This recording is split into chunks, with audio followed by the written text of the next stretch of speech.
We didn't talk after the Utah game. That was on Saturday night. We had some other stuff going, and we didn't do a morning brew with Jaffe and Razor.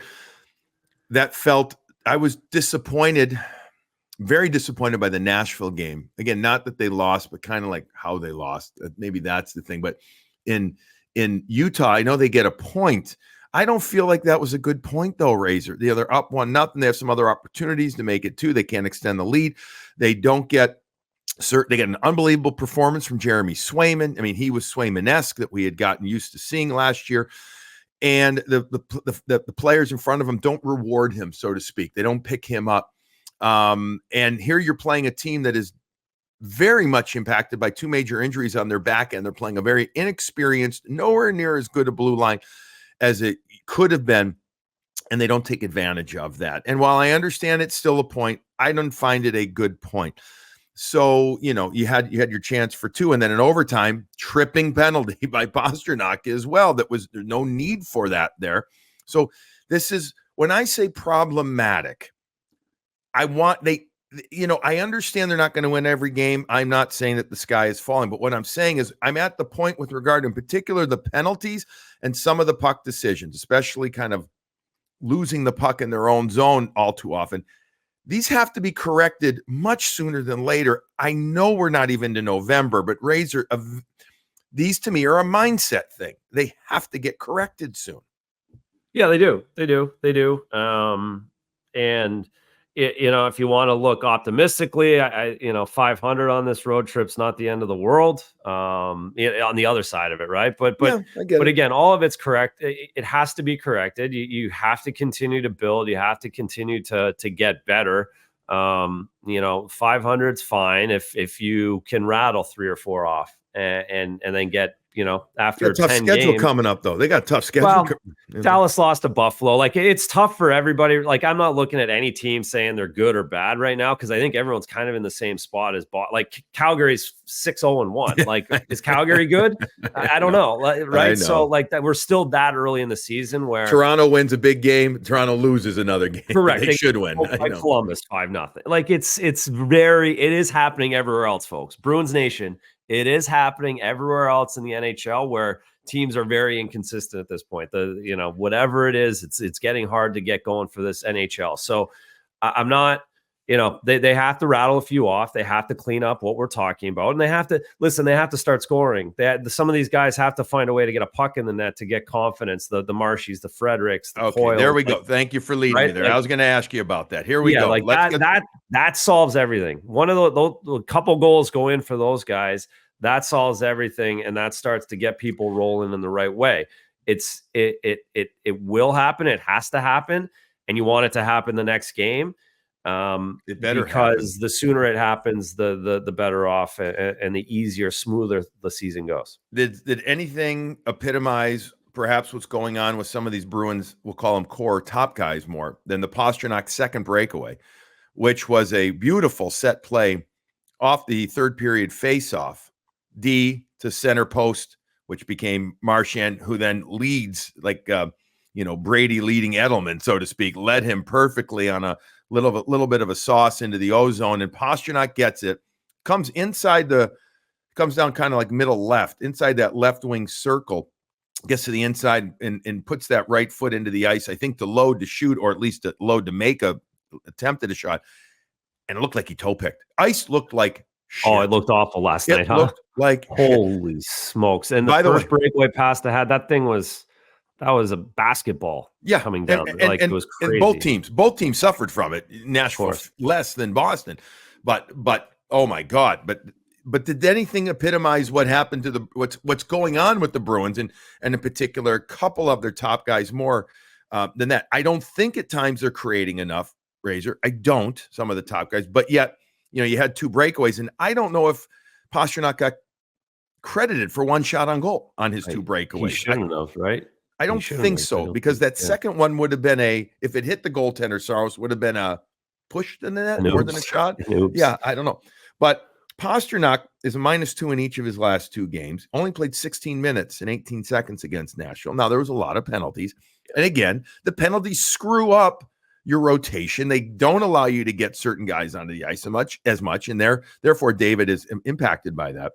but yet he doesn't look to have that same pasta ability right now. I mean, we know he's got it. We know he's special. We haven't seen that ripper, especially. I thought maybe we would see one of those kind of slingshots or similar type thing on one of these breakaways and couldn't do it. Maybe he was looking to try and execute that on the second one, but he hasn't gotten going. Marchand has 4 assists. He hasn't scored a goal. He had a good chance. Saros made a save. Coyle has 1 goal. We talked about it after Colorado. But he's, he hasn't been noticeable. McAvoy in the last 5, after we, applauded him the first 2 games, looking for shot, moving a lot, he's gotten nothing going. These are core element players for your team, both optically and financially, that have to get going. The games are too close not to have these guys getting on the board, and they know it. Listen, they know it much better than you and I know it, and I'm sure they're feeling it a little bit. I'm sure that was not an enjoyable plane ride home last night or today, whenever they flew home, and they know they have to grind away here and get on the board, and it's not. I don't think there's really no rocket science behind it. It's just simplifying and having things go your way. Keep going to the good areas. Keep grind. Second effort league, as we always hear, and that stuff breaks through. Again, there's no magic wand to this. It's just a matter of process and work and all the things that they're saying. Haven't seen a full 60-minute effort yet. No, that's another hockey cliche, and it's possible to have a perfect game. You can have close to it, but it's hard to have them regularly, especially early on in the season. But Razor, even the Colorado game, which was very, very good at 5-on-5, really excellent at 5-on-5, the PK wasn't effective. Now, again, you're going against a damn good power play when everybody's going. I mean, geez, Cale Makar leading the league in points right now. This kid, This kid is really matured into the dominant all-world player that we knew he was, but he's really even getting better. But yet we haven't had one of those games where like 95% of it was really, really good. I don't know about you, but I'd love to have one of those just to, again, I think, and while optics aren't the end all be all, I just feel it's important for, going back to that C word again, confidence, to have at least one of those games that you can pull video from and say, guys, we can do it.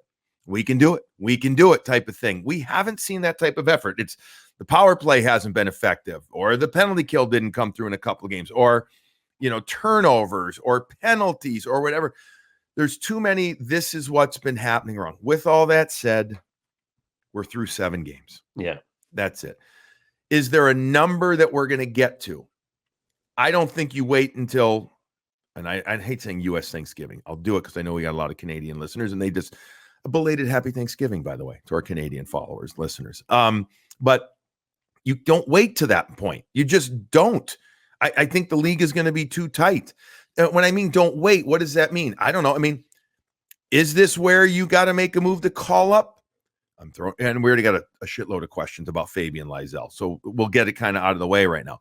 Is that where we're at? Is this all right, time to send a couple of guys down, or at least attempt to? You might lose one to waivers. Not sure you would right now. And you try and call up Lysell, or you clear money and you sign Tyler Johnson. Are we at that point? I know it's early, but Razor, are we at that point because you're just not getting enough, in particular from a middle part of your lineup? Well, it's certainly, you're not going to do it on a road trip, right? So that's all right. That's why I'm asking. Are we at the point now? They're home here for a few days here. I don't know that stuff. Like, we just talked about all the things that can make it better with core guys and the big guys, and that of course it is always the fringe guys that take the brunt. Believe me, I was that guy. I've been that guy. I played with a million of those guys that when the big guys suck, they get sent down. That's how hockey works.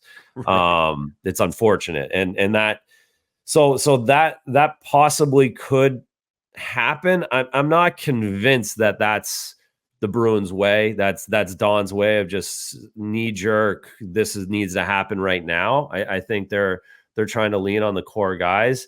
But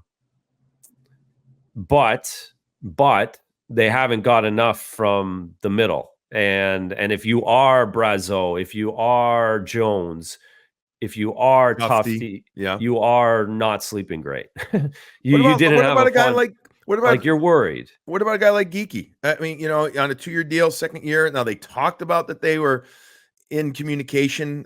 You know, this is a few weeks ago now.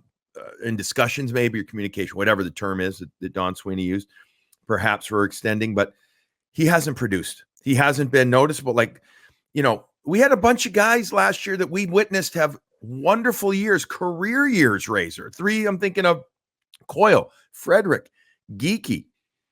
And Bruins haven't gotten enough from them. I thought, and I'm going on the old tangent right here. I thought that the best that Trent Frederick looked was with that Colorado game when he was with Marchand and Coyle.